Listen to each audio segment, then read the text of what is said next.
তো hey guys দেখো এখন আমরা কোথায় আছি, মানে ট্রেনে করে আমাদেরকে নিচে নামানো হচ্ছে কারণ এটা অনেকটা উঁচু দেখছো। আর এই ক্রেনটাই করে আমরা এখন নিচে নামছি। বেশ ভয়ঙ্কর একটাই সাউন্ড। কেমন লেগেছে বল? কতটা নিচু ভাই, অবাস্তব একটা জিনিস ভাই। আমরা তোমাদেরকে নিচে গিয়ে সমস্ত কিছুটা দেখাতে হবে। Just wait guys. আরে কিরকম লাগছে? বিরাট ভালো লাগছে, খুব কাঁপছে। বুক কাঁপছে তোর? আমার খুব ভালো লাগছে এখানে। এই যে মাটিতে ঠেকবে, মাটিতে ঠেকবে তাই বলতো। টলি আউট করতে বল, টলি ইন কর, টলি ইন কর, বাস ডাউন ডাউন।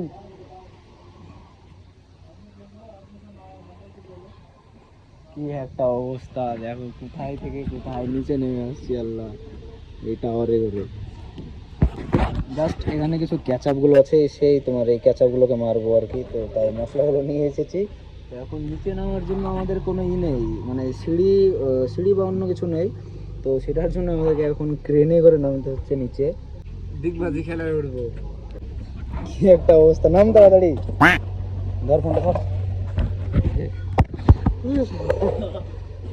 দেখো এখন আমাদের নিচে আছে কমপ্লিট, আর অনেকটা দূরে আমরা মানে মাটির তলায় আছি। এই দেখো কোটটা মানে অনেকটা দূরে, আমাদের 0.5-এ মানে জুম করা হচ্ছে আর কি, তার জন্য অনেকটা অন্যরকম লাগছে। তো এখন যে ক্রেনটাই করে আসলাম, এখন ক্রেনটাকে মানে উপরে তোলা হবে আর কি।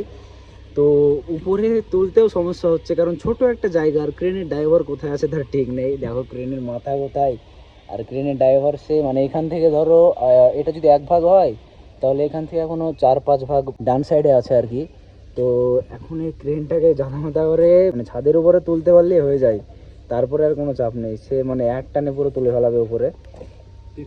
ভয় লাগছিল কিরকম তোর?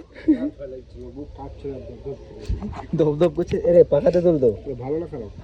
ভালোতে তুলে দিয়ে আছে, মানে চাপ নেই। দেখো আর একটু মানে যদি উঠে তাহলেই হয়ে যাবে জিনিস, মানে ক্রেনটা উঠে যাবে উপরে। এবার দেখবা কোন স্পিডে তুলবে সে। ওই দেখো কতটা স্পিডে উপরে টানছে। সে আমরা নিচে আছি ওর জন্য বুঝতে পারছি না। তো গাইজ আমরা এখন আমাদের কাজগুলো করে নিই, দেখা হচ্ছে নেক্সট ব্লগে। Bye bye.